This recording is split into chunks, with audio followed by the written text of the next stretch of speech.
Thank you. Thank you all so much for being here. It means so much to me to see all your faces and just have your support. And thank you, Abby and Gundy, so much for exhibiting my work again. And just, it's an honor to be here. Grace your walls. All right, so my exhibit is about paying attention.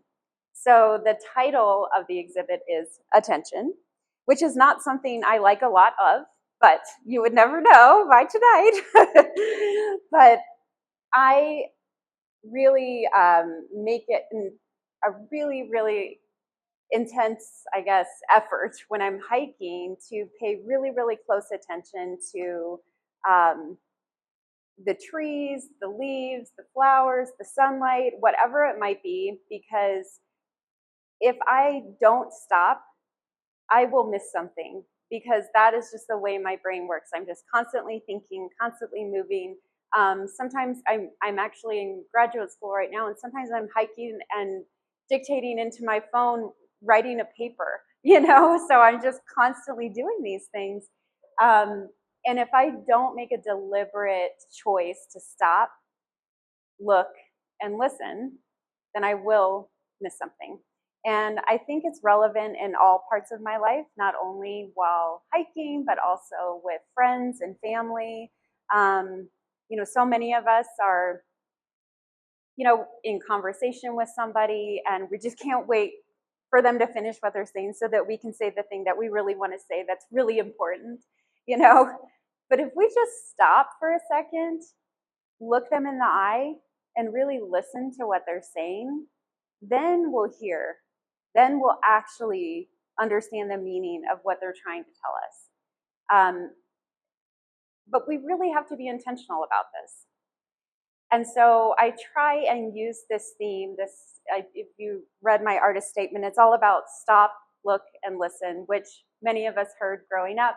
I think it's about railroad crossings from what I remember, but it's just something that still goes through my brain. It's like part of my subconscious, and I'm so glad for that, because without it, I really would miss the important things. And some of the things that I talked about in my artist statement, I'll mention tonight, but really just stopping and looking at the sunlight as it comes across a valley, or the shadows as they make their way across the field. Like, it's just amazing, the shapes that you can see, and the forms that you would miss if you didn't just stop for a moment. So for example, this painting over here, the larger 3x3, that one was actually on a hike that I was doing with my husband, and the light was coming across this. It was kind of like I guess it was just a rock face that didn't, and it was just so dark behind it. There was so much shadow, and yet the sunlight was hitting these leaves in such a way that they were just, it looked like the tree was on fire. It was so incredible. And so I just stopped and admired it for a while, took a lot of pictures. Anybody that hikes with me, and many of you who do hike with me, are also artists. We just take a lot of pictures. And so and I never could, I never will be able to translate exactly what I saw, but to me, the way I interpreted it might even be more beautiful, because not only does it represent the light and the metaphor of sunlight being able to heighten our senses, and also maybe lighten our mood a little bit. And this painting in particular represents all of those things that I was feeling and thinking and seeing while I took that picture and took in that view. And so not only do these paintings represent what I saw, but also how I was feeling. So it's also so important to be able to stop and look and listen to what we're feeling, and pay attention to our emotions. Get in touch with what's going on rather than being reactive to every little thing that might come our way that we're not expecting. So stop, look, and listen is also about paying attention to our emotions. So these paintings represent all of those emotions. So sometimes it was joy and happiness and lightness, and sometimes it was melancholy and sadness and anxiety. These are all things that I live with every day. But they're also all represented in one painting. So it's not like one is just sadness or one is just joy. It's all of it, because I am all of those things.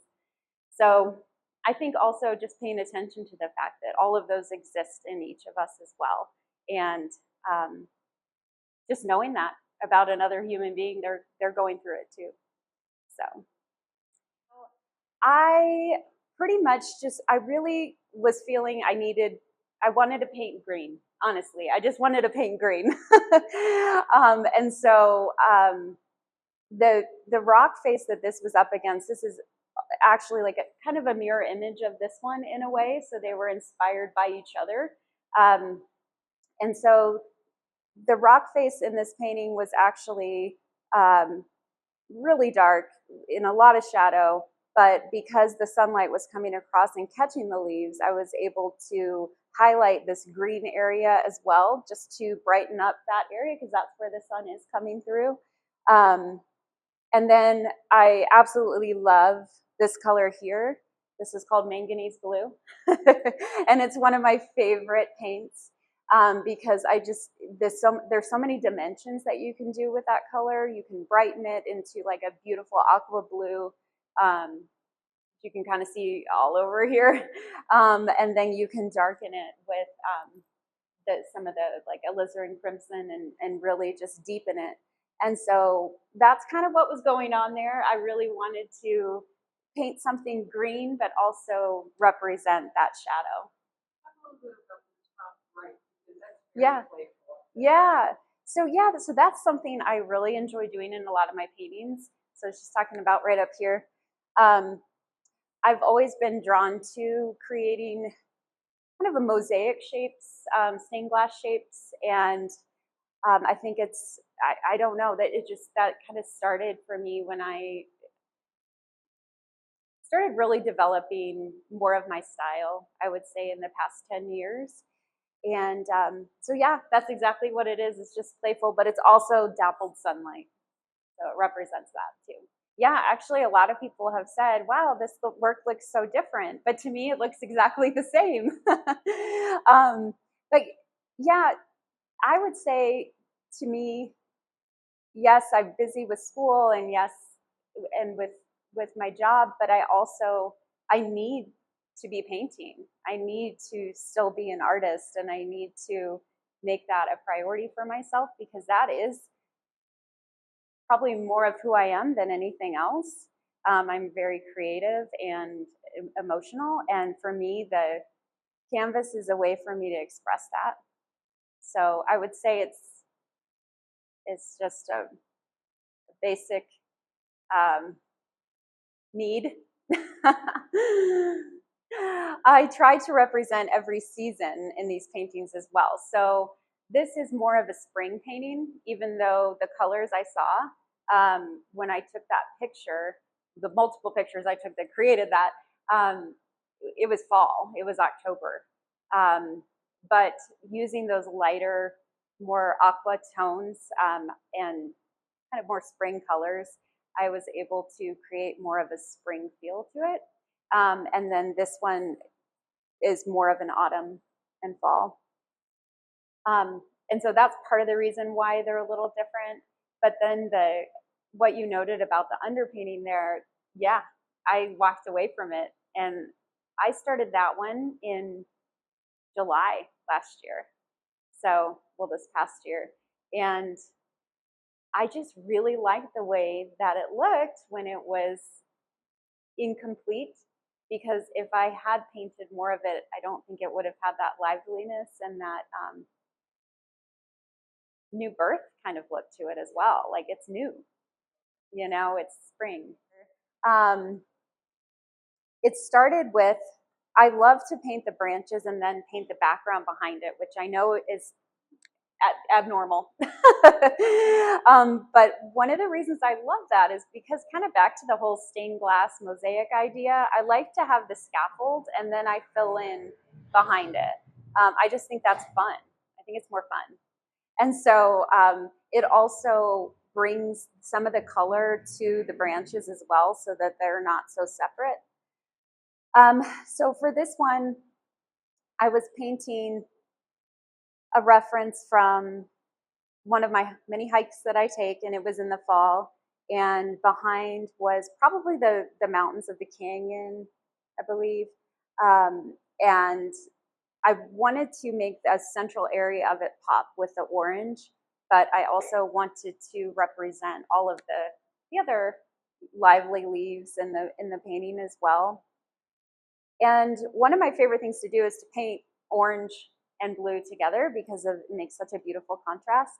And so I heightened the orange. Actually, it wasn't quite as orange in reality, but in order to make that pop, that's pretty much how that one came to be. And then you can see the different brushstrokes behind it, trying to bring out that background as well. If that's all, thank you so much. I appreciate you all being here.